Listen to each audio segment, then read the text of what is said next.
Hey everyone, welcome to lesson 3. Today we're going to look at chords.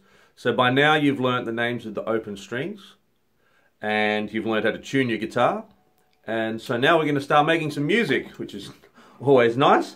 And a chord is basically 3 notes or more played together.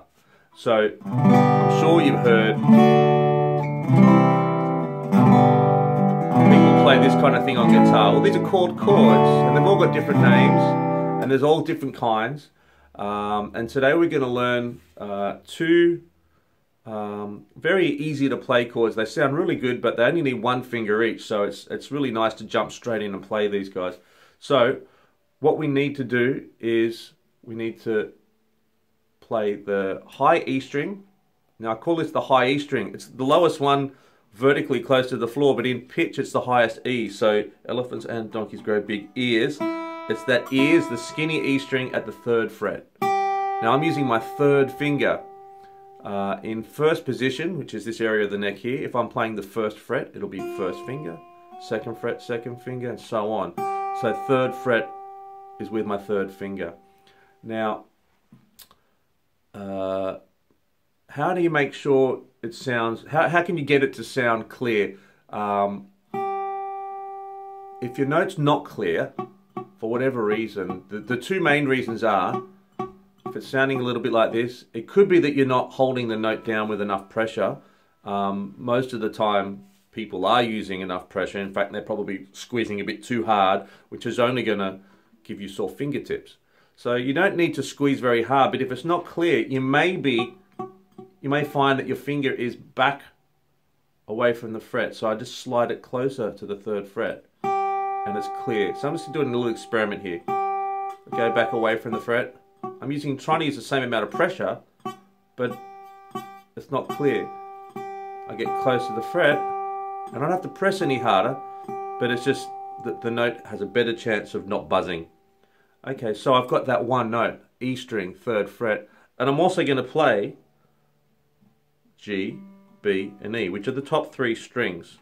So not elephants, not donkeys, but grow big ears, G, B, E. And I'm going to strum them all while I'm holding this note. And that's a G chord.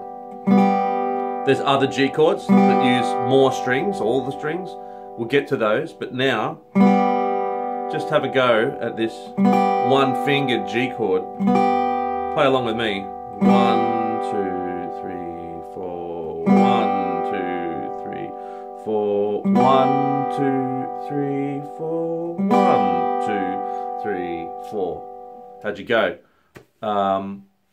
If it feels weird at first, don't worry. It's you get the hang of it and it'll become second nature. You'll just be able to play these chords without looking. The next chord I want to show you is a C chord, and we need our 1st finger, and we're not going to hold down the 1st string. We're actually going to hold down the B string, the 2nd string. Elephants and donkeys grow big. The big string at the 1st fret.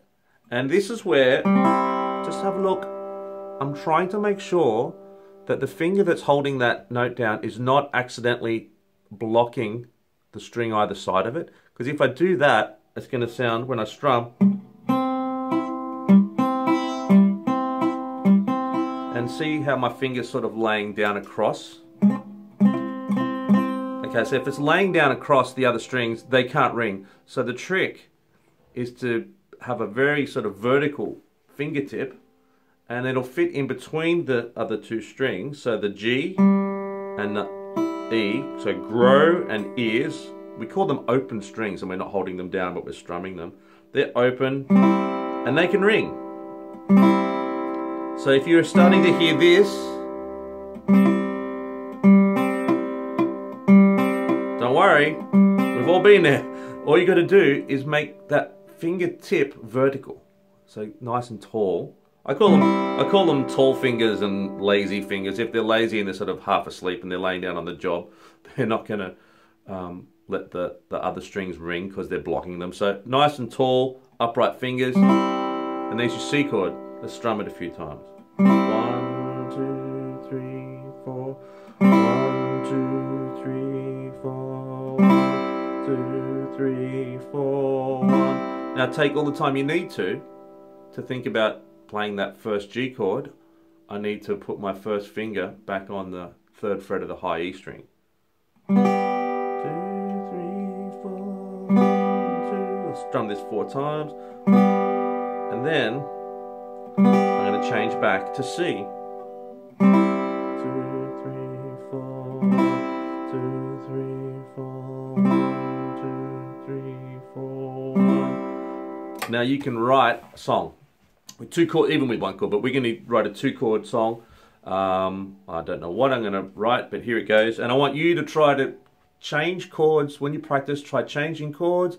Take your time. Don't worry about keeping a strict rhythm to start with until you're comfortable with the chord changes. And then you can make up a song. So this is my 2-chord song. This is my 2-chord song. It's got a C chord in it. Doesn't go very long. Back to G. It's just a 2-chord song, and it's gonna end on a G. Not a great song, but it's just something to give you the idea that you can play these chords and you can write your own music with this stuff. We're also going to use these chords. We're going to expand on them, but for now, play the G chord and the C chord. Check out your fingers, make sure that they're up nice and tall, they're close to the fret, and have fun. I'll see you for lesson 4. Thanks, guys.